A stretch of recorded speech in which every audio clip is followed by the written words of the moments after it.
Thank you. Thank you very much, Subhadramati. Yeah, very, very sort of good to just be in the shrine room with so many people, just saluting the shrine together. I was thinking, in a way, we could just sit here and I wouldn't have to say anything, and it would still be a very, very positive evening. Very, very good to, maybe it'd be even more of a positive evening. We'll wait and see. But very, very good to see you all here. Yes, I want to start by talking more personally, so I hope you'll indulge me in that. Today is, as Subhadramati has implied, a very significant anniversary for me, marking, as it does, the day of my public ordination. I was ordained in India and with 5 other men, and I've just received an email from one of them who's at the very retreat centre with Subhuti, who was our preceptor, on retreat now, and he was saying that him and Subhuti have been thinking of all of us. So it's very, very nice. That's very alive for me in my mind. But the day is also a significant anniversary of another event in my life that's had a profound effect on me. So 36 years ago today, my father died. So yes, it's a double sort of anniversary. And his death and my ordination 22 years later are very much linked for me. It's almost as if his death started me on a quest for meaning that seemed to reach some sort of resolution and culmination, or certainly a new phase, 22 years later to the day, with my entering into the true London Buddhist order. He died quite suddenly, sort of unexpectedly. I was 11 at the time, and yeah, it was it was obviously a sort of shattering kind of experience, but not an unmixed experience. Not just shattering in a sort of negative way. Because, as I say, one of the things that it started to form in me is a questioning about what life is. What are we doing if somebody can just drop dead? In fact, not can drop dead, if we will all drop dead at some point, if we will all die. What are we doing? And as an 11-year-old, I wasn't able to sort of answer anything, but I was old enough to start questioning. And in a way, I hadn't yet become conditioned by all the adult behaviours around me, because all the adults around me seem to know what to do in life. They seem to know that you finish your education, you got a job, you settled down, maybe you had a family, you got a house, you got a mortgage to enable you to get a house, you might get a bigger house, you go on holiday. That's what life was, and then you died. But they forgot to sort of mention that last bit, do you see what I mean? And I kept saying, well, that can't be right. I didn't know how to formulate that. But given that we die, surely there had to be more. For me also, I had a sort of imaginative propensity to look at mystery, and my dad's death gave me an opportunity to question what was somehow beyond death. And one of the very, very strong experiences that I had, and in fact still continue to have, is that death isn't the end, that death wasn't the end. I felt a communication with my father continue. I can't really explain that to you. It's not, and certainly I can't prove that that's what was going on. Any skeptic would say, okay, you were just grieving and trying to make sense of your loss. But for me, it was more than that. It was an actual communication with my father, a two-way communication that continued, well, in some ways continues to this day, although not so much in that same form. You don't actually have to believe in some continuity after death to be a Buddhist.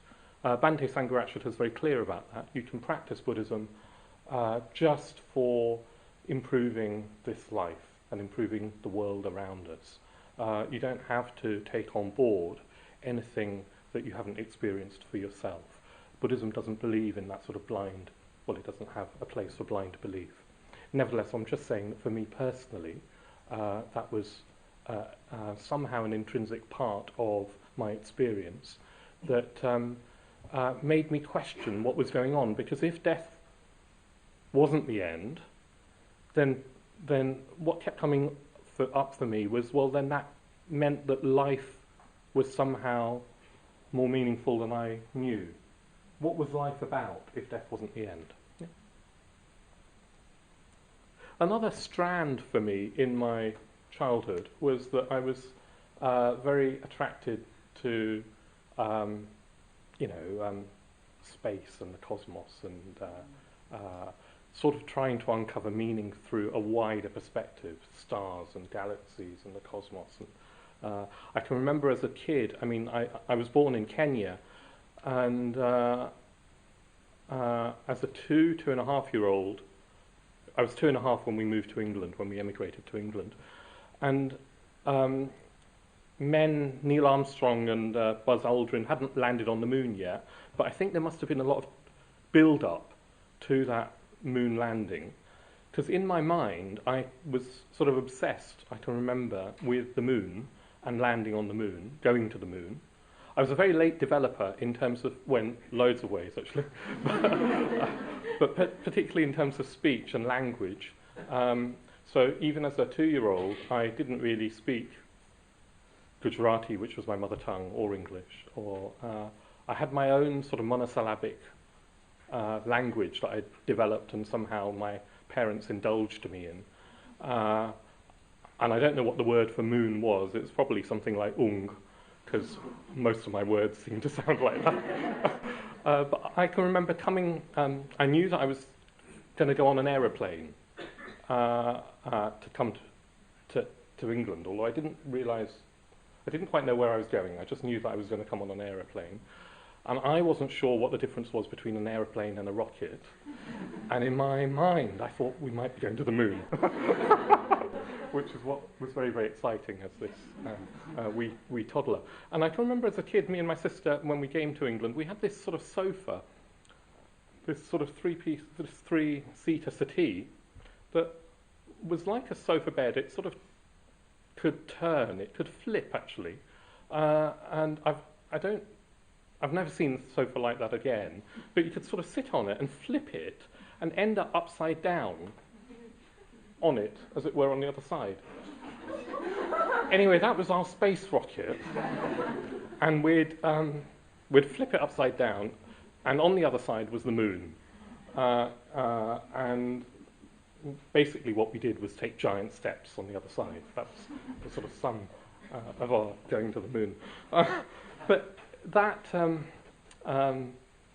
childhood infatuation sort of stayed with me as I grew up, and I think it was a strand in my wanting to study physics at university, wanting to sort of understand what space was, what time was, what the cosmos was, what matter was. That strand has continued as a sort of fascination in my life. Recently I went to see a film that touched me very deeply, and it wasn't until afterwards that I sort of realised why it had moved me so deeply. It's a film called, it came out last year, and some of you might have seen it. It's called Nostalgia for the Light. It's a Chilean documentary, and I think it's a masterpiece. In fact, it's not just me that thinks it's a masterpiece. The Guardian reviewed it as a masterpiece. I just want to say a little bit about that film and why it moved me. It is set in the Atacama Desert, which is the highest desert in the world, and it's in Chile. And it's the only place on Earth that has zero humidity. It's so high and so desert-like, there is no humidity at all, which gives the atmosphere a unique quality. One of the qualities is that it makes the air incredibly clear. So the world's astronomers have gathered in the Atacama Desert to build some of the largest telescopes that we've got to study the stars, to study the cosmos. And this film, one strand of the film, is talking, just interviewing some of these cosmologists who are studying the stars, and it's very, very moving and breathtakingly beautiful. And what they talk about is looking for meaning through looking into the heavens. And when you study the stars, you're looking back in time.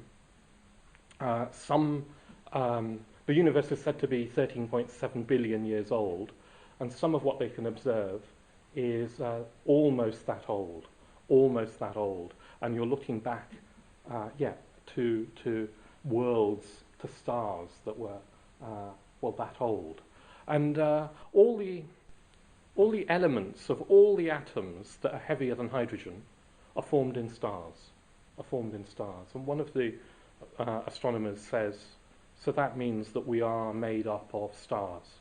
We are made up of stardust, literally. All the elements, apart from hydrogen, are made up in stars. And in fact, anything heavier than iron is really, really rare, because most stars don't produce anything heavier than iron. Every so often you've got this supermassive star that at the end of its life collapses in on itself and then explodes. Explodes into what's called a supernova, which is one of the brightest, most fantastic events in the whole universe. And it's only in that explosion that heavier elements like gold or, anything heavier than iron is made. So everything that is heavier than iron in the universe happened in supernovas. So they're looking for meaning in looking back and out at the cosmos, and there's something very moving for me about that. Looking for something that feels very significant. I can't say why, but it feels very significant. Somehow our place in the cosmos gives me a bigger perspective on what it is to be alive, what it is to be human. But there's another strand to this film. The strand that is perhaps even more moving is rather more, also more horrific, because in the Atacama Desert in the 70s, when Pinochet was in power, there was a concentration camp where where thousands of his victims were disappeared to, and then buried in mass graves in the desert. And because of the unique lack of humidity in that desert, bodies are preserved for much longer. And so what you've got today in the Atacama Desert is women, mothers, sisters, daughters of the men who disappeared, scouring the desert, literally with their hands and with spades, looking for the bodies of their loved ones. And one woman says, these telescopes that are turned towards the skies, I just wish they could also be turned towards the ground. There's this 70-year-old woman, maybe she's more than that, who's interviewed and says she's not very fit anymore. She goes out every day that she can, and she says she knows she hasn't got long to live, but she doesn't want to die. She doesn't want to die until she's found the remains of her son, and then she'd be happy to die. Very, very moving interviews. A woman who did find the remains of her brother. All that they found actually was a foot in a boot, and they managed to identify him. And she says how she came downstairs that night and held the boot and the foot, and it was for her both a profound relief after so many years. She knew that he was dead, and a shattering realization that he was dead. Very, very moving film. And what I realized was that, not just I realized, some of the interviewers actually make the connection that both strands of activity are looking for meaning. There's this cosmic perspective in the face of mortality, in the face of death, and both people are looking for meanings. One of the astronomers says, yes, we're both looking for meaning in the past, and the interviewer says, well, so are are there parallels? And he says, yes, there are lots of parallels between what I'm doing and what these women are doing. But he says there's a really important difference. He says, when I go home at night, I can sleep. And that's a really important difference. It's a very, very profound, poetic, beautiful documentary that I very much recommend. For me, it captured something of, at my own level, it captured something of my childhood quest for meaning, both in terms of a cosmic perspective and trying to answer questions about death. And I think that that is a universal quest for meaning that human beings have pursued since we were human. The Buddha to be saw those four sights of old age, sickness and death, and then the fourth sight that seemed to point to a larger perspective, a wider perspective. That's what sparked his quest. So we've always asked, who are we? And what does it mean to be alive? And particularly, what does it mean to be mortal? And what does it mean to die? And I think any true spiritual path needs to address both those perspectives, both those questions. The cosmic perspective and this personal, intensely personal perspective of suffering and death and all that implies. I want to read you something that Karen Armstrong, the writer, she writes on religion and spirituality. She's written many, many books. I think she's a very, very wise woman. Interestingly, on YouTube, you can see interviews with where she was interviewing Sangharakshita Bhante. I don't know when, but it was several decades ago. It's worth looking at. It's quite a long piece that I'm going to read you, and it's her talking about what the religious quest is, and I think it's really intelligent. She says, religious people are ambitious. They want lives overflowing with significance. They have always desired to integrate with daily lives the moments of rapture and insight that came to them in dreams, in their contemplation of nature, and in their intercourse with one another and with the animal world.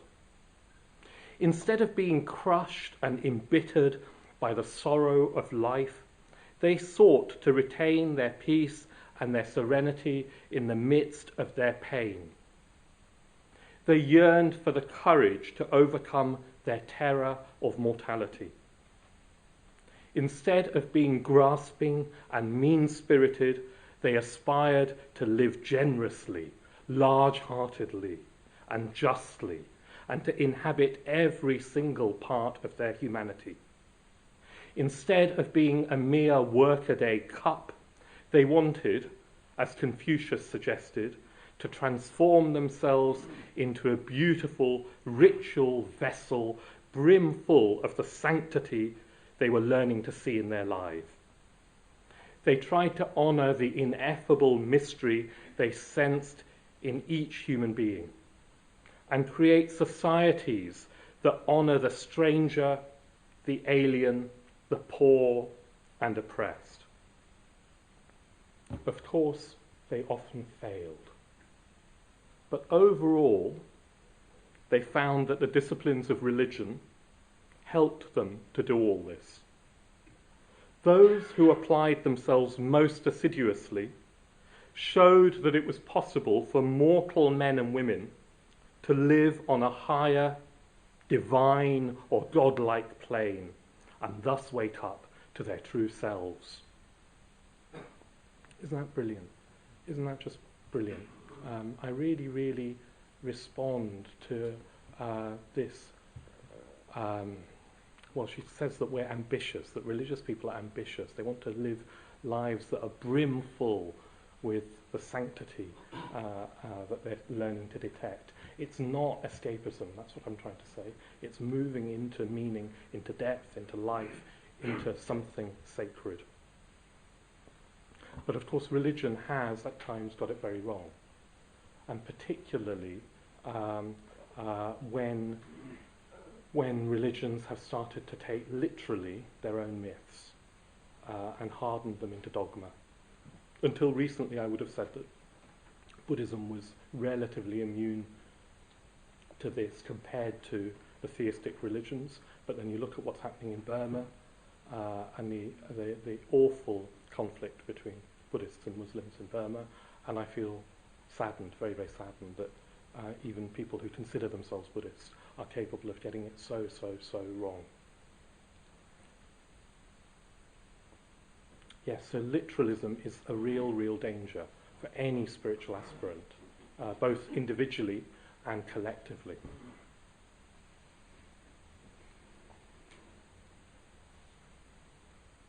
And particularly the theistic religions have at times clung to their myths and their metaphors so strongly that they've rejected the truths that science is unfolding about what the cosmos is and the universe is. And Carl Sagan, who was a sort of childhood hero of mine, a cosmologist and astronomer, was very scathing of that sort of religion, that sort of religious dogmatic attitude. He said, how is it that hardly any major religion has looked at science and concluded, this is better than we thought. The universe is much bigger than our prophets said, grander, more subtle, more elegant. Instead, they say, no, my God is a little God, and I want him to stay that way. A religion, old or new, that stressed the magnificence of the universe as revealed by modern science, might be able to draw forth reserves of reverence and awe hardly tapped by the conventional faiths. Sooner or later, such a religion will emerge.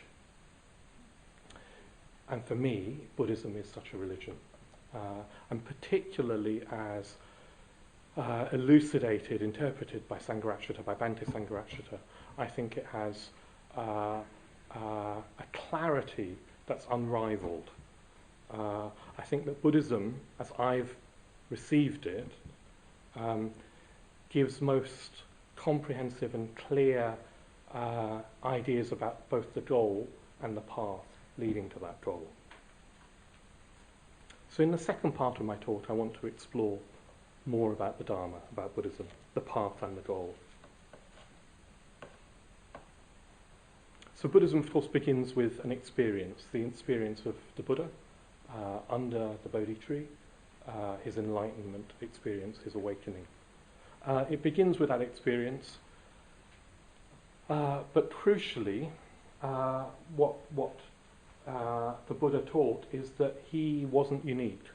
He was a human being, and all human beings are capable of having the experience that he had, and that experience is the culmination of our humanity, of the human condition. In fact, it goes beyond what we ordinarily conceive of as being human.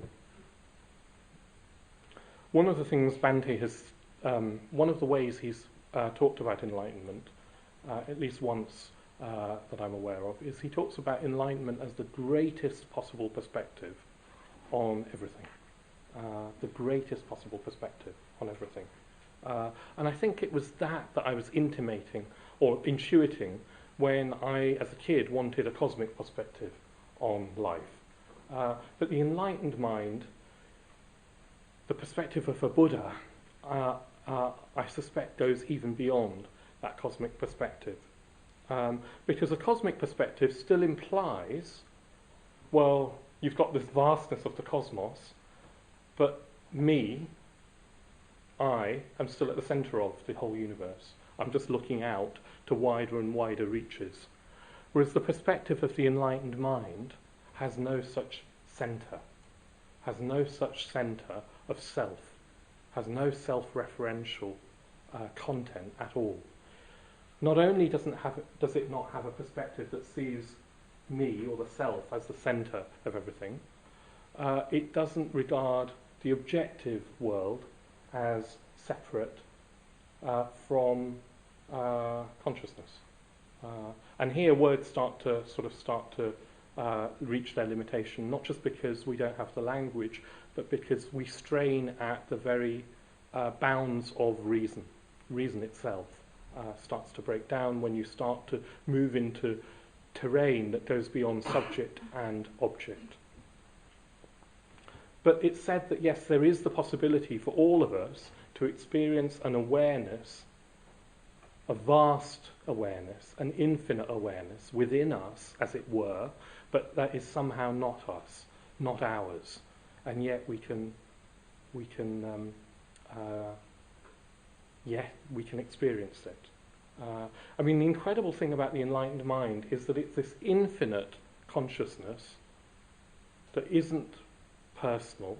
You could somehow talk about it in terms of universal consciousness, and I'm talking in metaphors here. We mustn't take that too literally. But perhaps you could think about it in some sort of cosmic universal consciousness. The incredible thing is that it is still contained within a human form, at least while the Buddha had had a living body. It was contained within the finite. It's the infinite in the finite. And that infinite within the finite is our own birthright.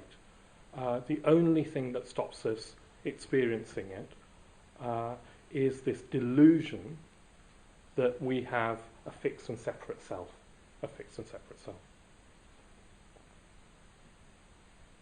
So Bante's been talking about it, that when that delusion starts to be seen through, when that illusion is started to be seen as illusion, something new emerges in our experience. And initially, it said that it feels like it's emerging from outside of us. Again, that's a metaphorical way of talking, but it's so unfamiliar to any experience that we can have that it feels like it's external to us, and yet arising within us. Subhuti talks of a stream of mental states that are not selfishly based, that are not hinged or centered on self. Again, really hard to even imagine. And yet, it's our own, well, as I say, birthright. It's not something that needs to be foreign to us. We just have to learn how to get out of our own way.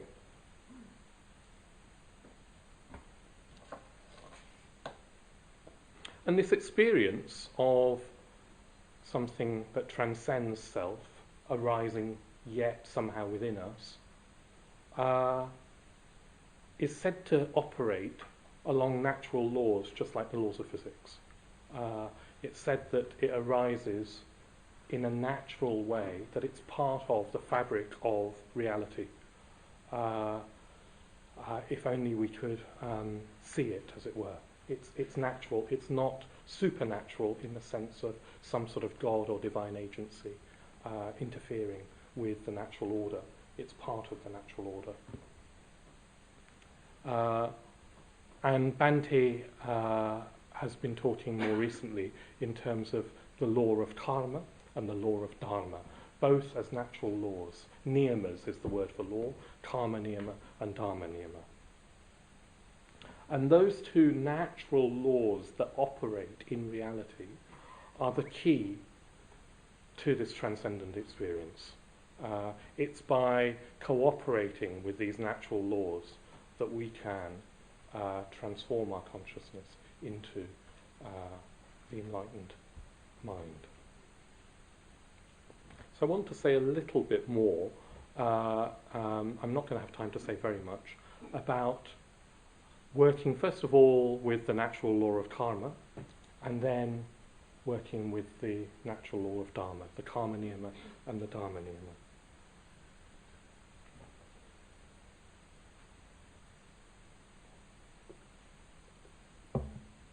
So it's said that the karma niyama starts to operate, it arises, so to speak, when there is self-consciousness.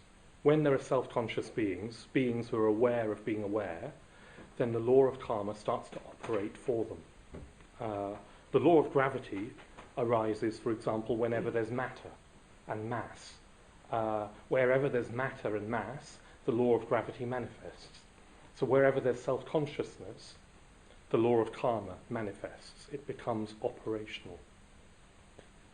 And in essence, well, we probably all know what the law of karma is saying, What it's saying is that all of our intentional actions will shape our future consciousness. Consciousness is changing all the time, moment to moment. And every time we act in an intentional way, we're shaping our own minds, our own future consciousness. And when we act selflessly, with greater love, greater generosity, greater awareness, then the mind that we bring into being is one that is broader, richer, more expansive, more creative, more aware, more positive, more filled with metta, and closer to the way things are, closer to seeing through the delusion of a fixed and separate selfhood.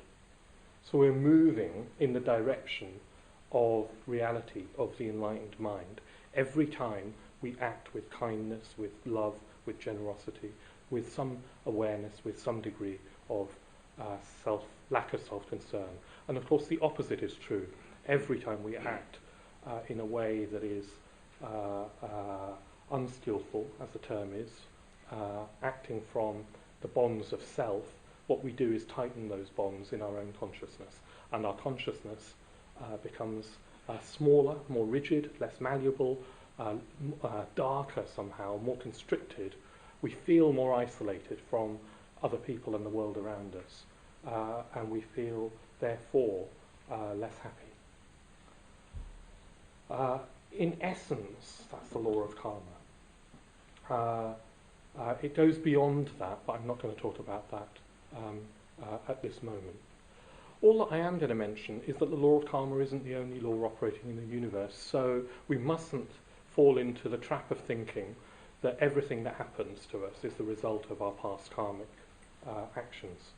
There are other laws, like the law of gravity, operating in the universe, so if a brick falls on our toe, it might not be anything to do with karma. It might be the law of gravity doing its thing. Yeah? So in a way, it's really good to not take life too personally. That is one of our tendencies, isn't it? To take it all very, very personally.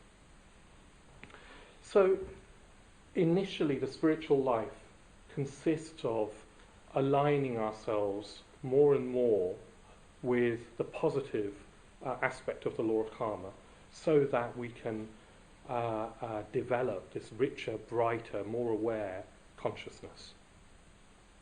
And we do that through our ethical behaviour, our actions. We do that through meditation, where we're working directly on our minds to move them towards, transform them towards the skillful. We do that through cultivating right views that are going to lead to beneficial action. Views in Buddhism are judged by their effects, so they don't have a sort of intrinsic value so much as holding a certain view leads to a certain sort of behaviour. So if we did believe that death was the end and there was no more to life than trying to gain as much pleasure as we can and personal satisfaction as we can while we're alive, then that will lead to a whole way of living, a whole way of behaving. So views govern our behaviour. They're not academic things in Buddhism. They're vital. So part of working with the law of karma is to look at our views and to gradually move what we think about the world in the direction that's more helpful.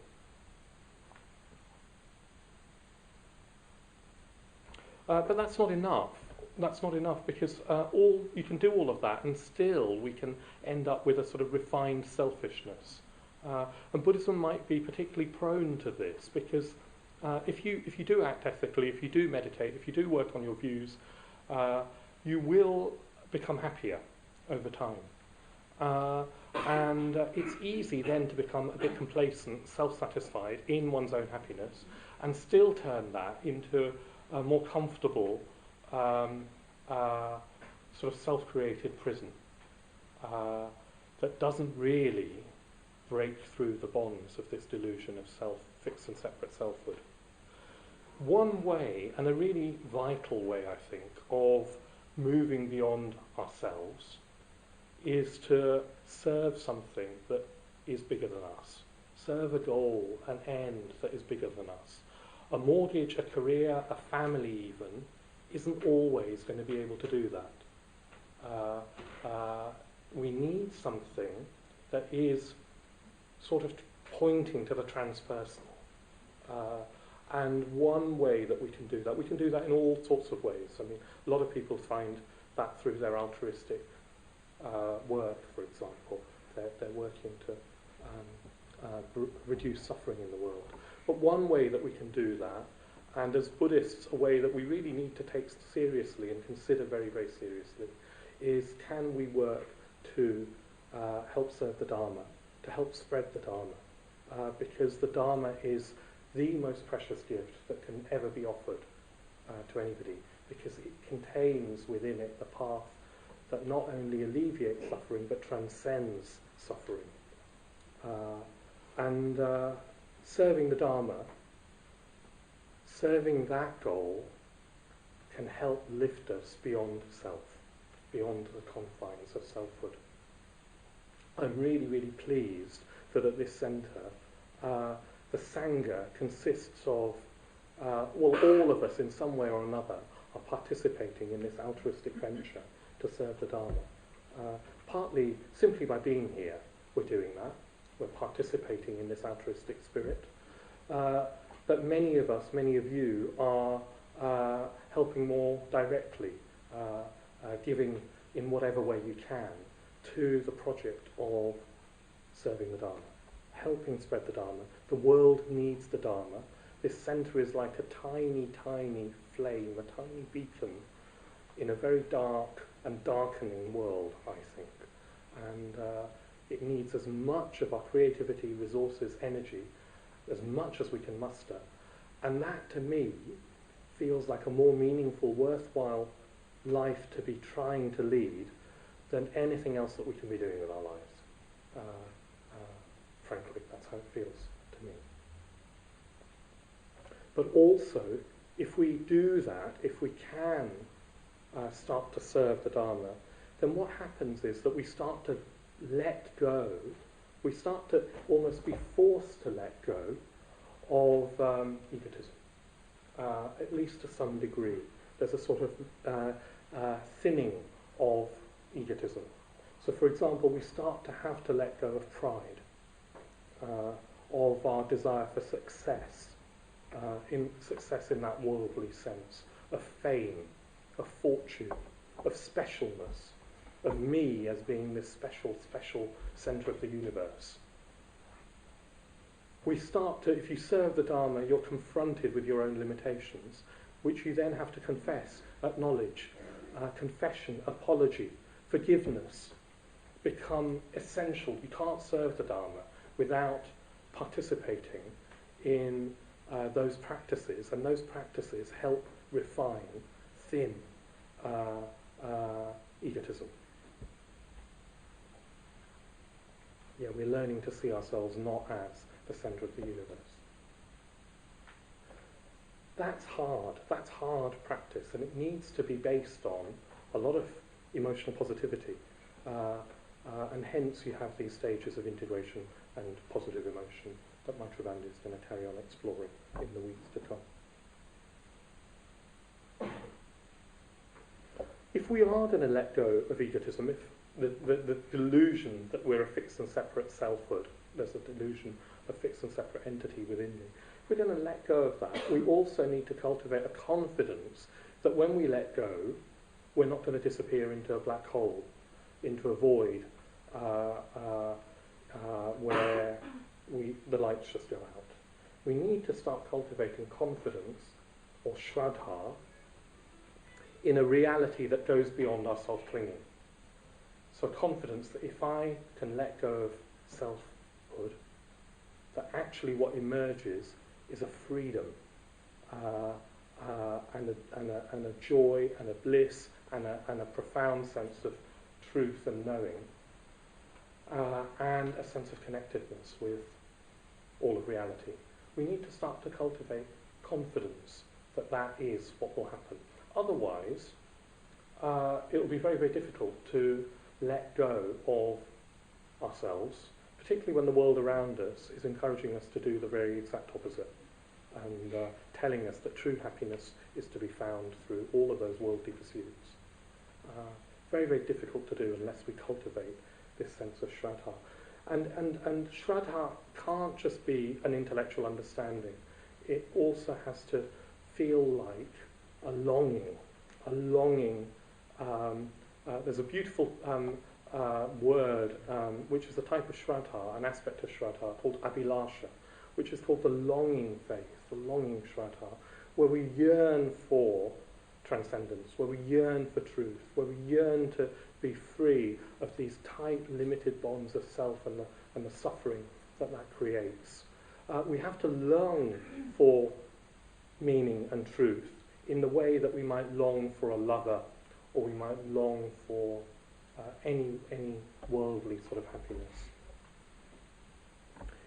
If we can cultivate that sort of Shraddha, strengthen that, if we can use the law of karma by acting ethically, by meditating, by working on our views, if we can practice confession, apology, forgiveness, if we can loosen the bonds of egotism, then we're more ready, we're more placed for a yet deeper sort of letting go, a more deeper sort of realization.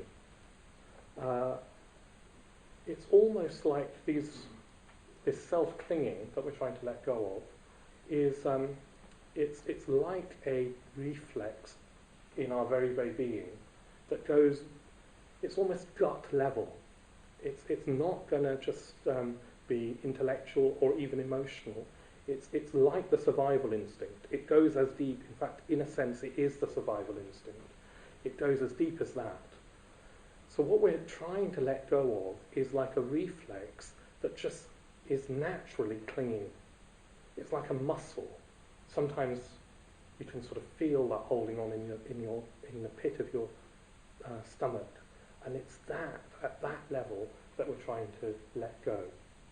And when we let go, or when we start to let go, it can feel like we're going to die. And that is why there's this term spiritual death. Actually, nothing dies. Nothing dies but the wrong view, the delusion that there's something to hold on in the first place. There's no real death. It's nothing to fear. What dies is the delusion. What emerges is reality. Sometimes we get it the wrong way around, don't we? We think that the world we create through our self-clinging is real, and all the talk of something that transcends self-clinging is somehow fantasy, delusional fantasy, nice to think kind of fantasy. The reality is the other way round. We're living in a delusion this side of enlightenment. What we let go of is that delusion into something real.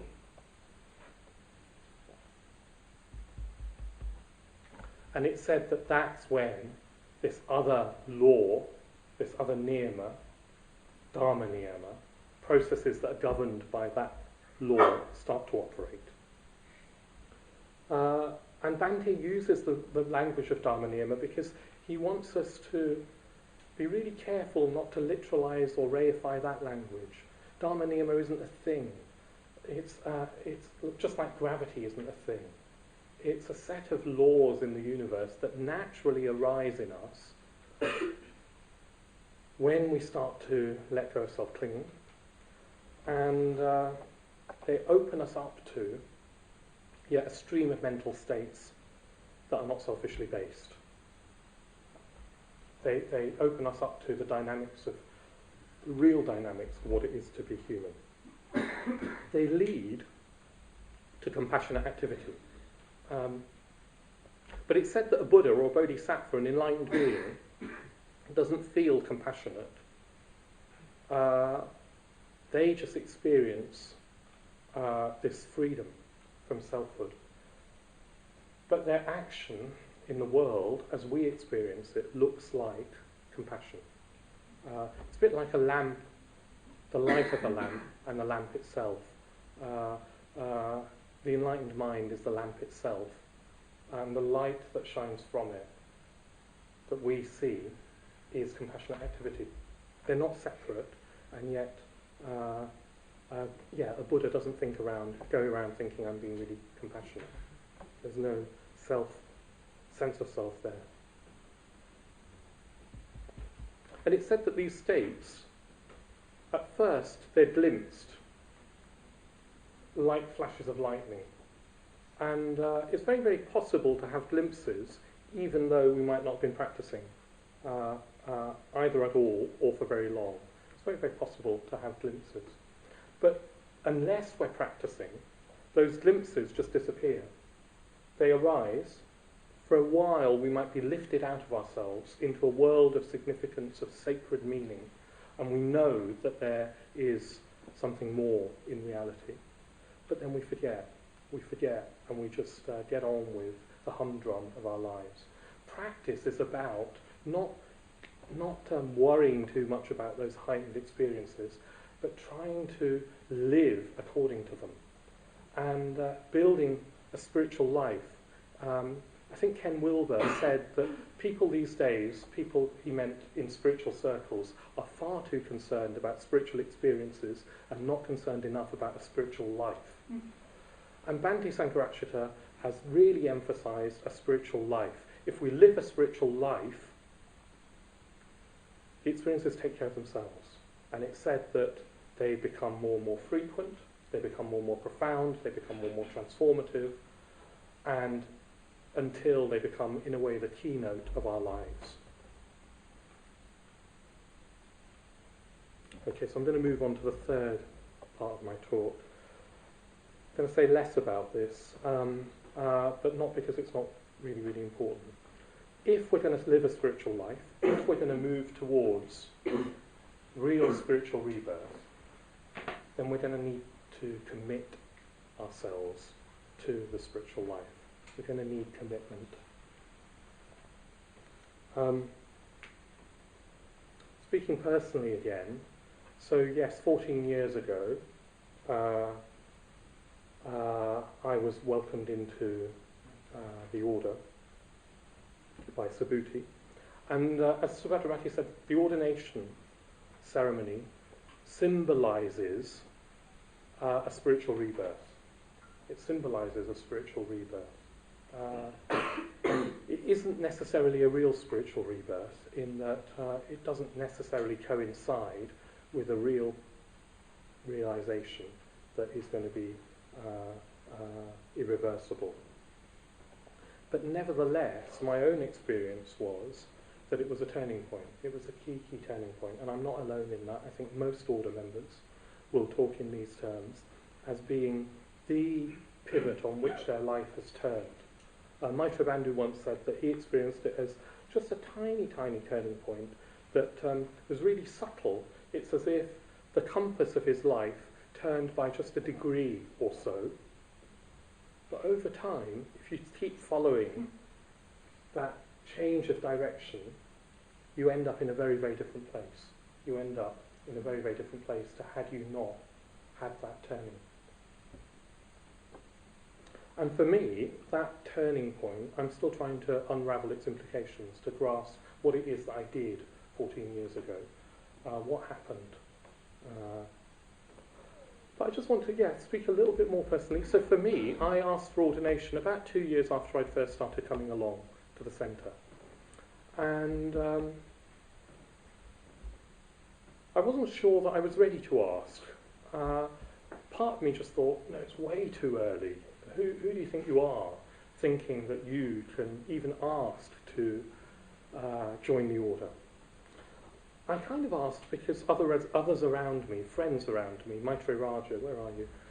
For example, Maitreya Vera, who became a very, very close friend, asked for ordination. And I just moved into a community, a residential community, founded by Maitreya Bandhu and Parama Bandhu, where apart from them two order members, everybody else, and apart from me, had asked for ordination. And I thought, drat. It was like, oh yes, I really, really want to do this. Really, really want to do this. But now if I ask, they'll think I'm just doing it because I'm copying my Trevira, who was the last person to ask. And so I thought, okay, well, what I'll do is I'll just wait. I'll wait for, a good few months before asking. I waited 2 months, and then I couldn't restrain myself, and had to ask after a particularly significant sort of retreat. Actually, it was, a very significant retreat. I don't think it was Sibford, although Sibford was my first retreat. Anyway, I asked. Now, my point is that in retrospect, I don't think I would have asked had I not put myself in conditions where it was sort of normal to ask. Do you sort of mean? The culture at the time, and it's a bit different. The reason I'm emphasising this is because the culture in our community has moved on, not in our residential community so much as in the Triratna community. It has moved on, and it's moved on positively. But I want to just trace what it was like for me, 16, 17 years ago. In those days, it was very, very explicit that if you were serious about enlightenment, if you were serious about the spiritual life, if you were at all serious about practice, then the way to progress was to ask for ordination, to really prioritise the ordination process, get ordained, and then get on with committing the rest of your life to realising spiritual death and spiritual rebirth, really realising it. That was very, very explicit. It was also made very explicit that required us to reprioritise all aspects of our life.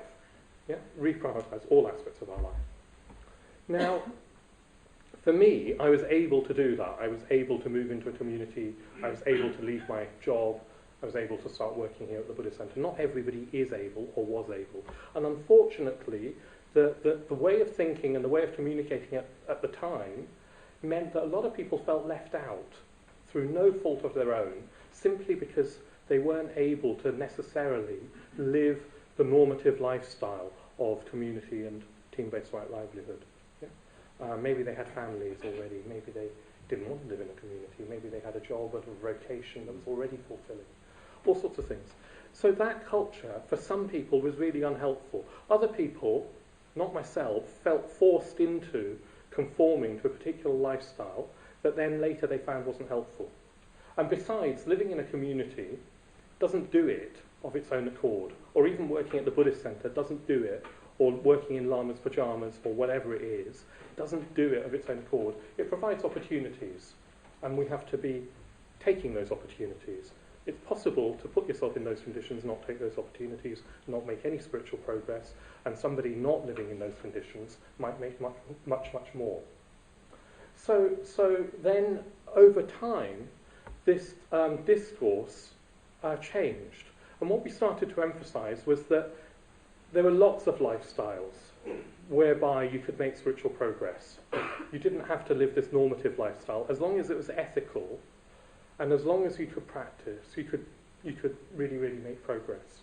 And I think that's really positive, really, really positive. I was just on a meeting with chairmen, chairwomen from all over Europe just last week, and a lovely, lovely man that I've just started to get to know is the chair of the Ghent Centre in Belgium, Arthur Koeselen.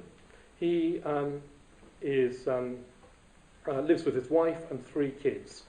Although the kids are more grown up now, when he asked for ordination and was training to be ordained, they were very young. And I was asking him I said to him, how did you do it? How did you manage to bring up a family, stay in your job, which was demanding, etc.? How did you do it and get ordained and make obvious spiritual progress? And he looked at me and said, Jnanavaca, I went for refuge to the 3 jewels. And it was obvious, that's what you can do. In any situation you can do that, you can choose to do that. So yeah, we've entered into a more mature phase where we've emphasised that you don't have to live in a community like I do, or work in a Buddhist context like I do. Nevertheless, there's a danger there as well, because we can end up overemphasising that, and then it starts to sound as if all lifestyles are equally favourable to spiritual progress. But they're not. They're not. Yeah? Of course, it's possible to make spiritual progress in a number of different lifestyles, but some lifestyles are more favourable than others, And that's where we all have to ask ourselves some hard questions. If we're attracted to the Dharma, we have to sort of start to say, how much commitment am I prepared to make? How much reprioritizing in my life am I prepared to make? And take responsibility for that. Because real spiritual death, real spiritual rebirth isn't going to arise without giving it all that we can. And that requires commitment. So what I'm going to encourage us to do in this year ahead of us is, if we're all attracted, if we've glimpsed something of the ideal, if we're at all attracted by it, if we've been on perhaps just one retreat and realised that there is a different way of being, a different way of experiencing, what I'm going to suggest is that we don't forget that we really try and remember that, value that, cherish that glimpse, and then ask ourselves, and perhaps ask those who are more experienced around us, how do we build on that? How do we take the next step? How do we move towards a deepening commitment towards reality? How do we move towards the truth? What do we need to reprioritise? And let's try and have the courage to act in that way in this year of spiritual rebirth. Just to take the next step. It will be different for each of us. It doesn't necessarily mean getting ordained. It doesn't necessarily mean asking for ordination, although it can mean those things. It will be different for each of us. But we can ask ourselves, and we can ask others around us who perhaps have more experience than ourselves. Okay, so I'm going to move on to the last part of my talk.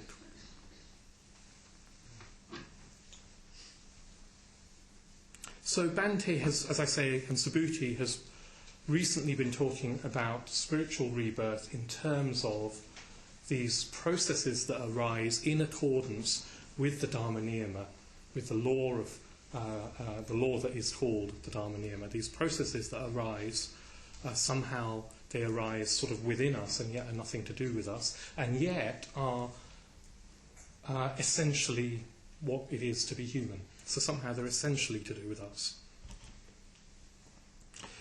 And I think that what Bhante is trying to do is really trying to help us avoid literalism. He's using his language very carefully, probably much more carefully than I have just used it tonight, so that we don't slip into misunderstandings, particularly literalism. But there is a bit of a danger of any language, and I think one of the dangers of, well, danger is not the right word, but one of the drawbacks of talking about processes that arise in accordance with the law of conditionality that is governed by, categorised by the Dharma Niyama, is that it all sounds a bit technical.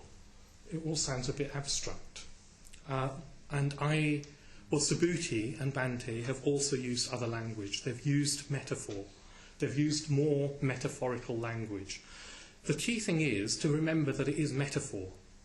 And yet, metaphors can point to reality more directly and more truly than concepts can, at least sometimes. So we need a metaphorical language. We need our imagination. Imagination is the faculty that will lead to a direct experience of reality, not our reason. Not our reason alone. Imagination somehow includes and transcends reason. That film, Nostalgia for the Light, I just want to touch on it again, actually. I don't know if you'll be able to see the connection. I'm not sure I can bring out the connection. I just wanted to say this. There's an interview with a woman that, towards the very end of the film, she lost both her parents in Pinochet's regime, and she was a child when they disappeared. She can remember the night that they came and took her parents away for being suspected dissidents. She was brought up by her grandparents, and she talks about how she has grown up and still feels, she's a mother now, she's grown up and still feels that there's something missing, not just in her life, but in her very being. She says that it's as if she was sort of delivered from the factory with a missing part. There's something missing in her that's wrong. and nobody can see it from the outside, but she lives with its absence all the time. And sometimes it's more painful than at other times. Sometimes it's unbearable. And she's also an astronomer. A cosmologist. And she says, when it gets like that, she contemplates the stars. She contemplates the cosmos, the universe, and she contemplates the fact that even the stars are impermanent, that there is nothing permanent out there, that we are made of, as it were, the same stuff as the stars, and it is always flowing. And that what she says is that she feels connected at those times, and it brings her some relief. That perspective brings her some relief. That, to me, is the imagination at its best, in the words of somebody who isn't a Buddhist. Yeah? She's moving towards truth.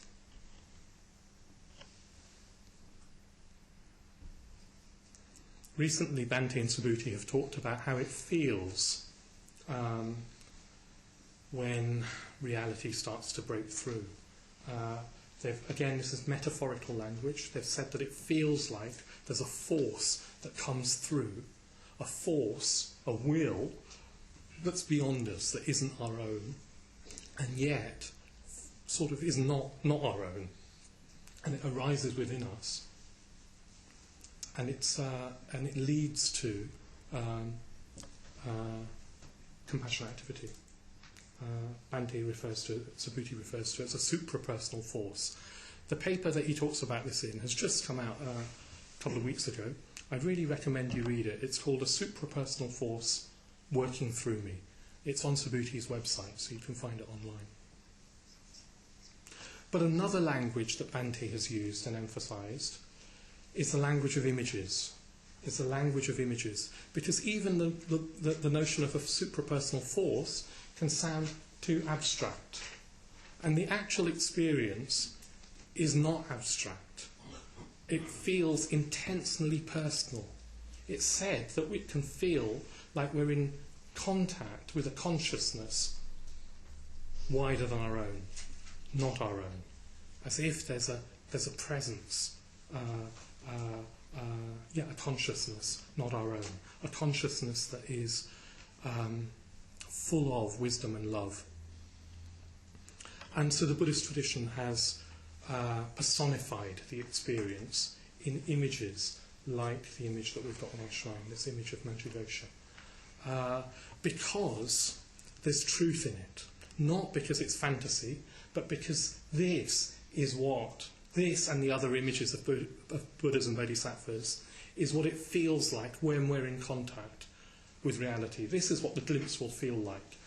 It will feel like we're in contact with a presence that's radiantly beautiful, radiantly wise, radiantly kind, compassionate. It'll feel like we're in contact with a presence. That's what it will feel like. This image is an image of Manjughosha, the Bodhisattva of wisdom. He personifies all the wisdoms of the Buddhas. And I'm going to draw to a close by just talking a little bit about this image. So Manjughosha is the figure that I meditate upon. When you're ordained into the Sri Lankan Buddhist community, if you want to, you're given the opportunity to be introduced to a meditation practice with one of these archetypal figures. And I meditate upon Manjughosha. Actually, he wasn't the figure that I chose, or chose me, when I was ordained. He emerged several years later. He started to emerge in dreams, and sometimes in meditations, sort of involuntary. It was as if, he was just emerging. And in one dream, it was very, very clear. I got a letter from Subhuti who said, "I now want you to take up the Manjughosha practice." So I did, in consultation with him. In this image, this image was painted for me by Chintamani. He's emerging from the sun in the cosmos. It's as if he's become an embodiment of the sun as the source of all life, all light, epitomizing the source of everything. But the sun is also that incandescent object that burns away all egotism. And he's emerging from that. He is that personification. He's coming out of the sun. He's holding this flaming sword of wisdom that cuts through delusion. In his heart, to his heart, he's holding the book of wisdom.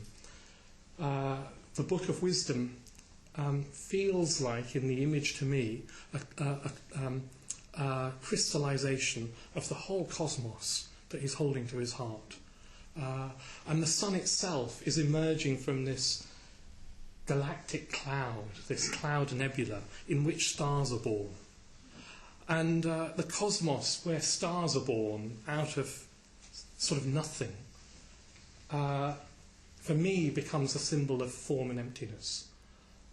The truth that there is no fixed entities, that there is just flow. Manjugosha emerges from the sun itself, emerging from this cloud itself, emerging from this cosmos. At his heart he's holding this book, which is a crystallization of that very truth. And he's beautiful. He's beautiful. And in my heightened moments, I experience that beauty. And then there's nothing much I can say. He's said to have a radiantly gentle voice. Gosha means voice. Manju means gentle. And his voice is said to have 64 different types of qualities. It's a whisper of kindness. It's a lion's roar. It's the sound of a thundercloud waking us up, trying to wake us up from our slumber. It's a voice that leads us to an experience that is the fulfillment of human life, the fulfillment of all life, the realization of the meaning that we're all searching for, the fulfillment, you could say, of the cosmos itself, of reality itself. It's the voice of a wisdom that takes us beyond all words.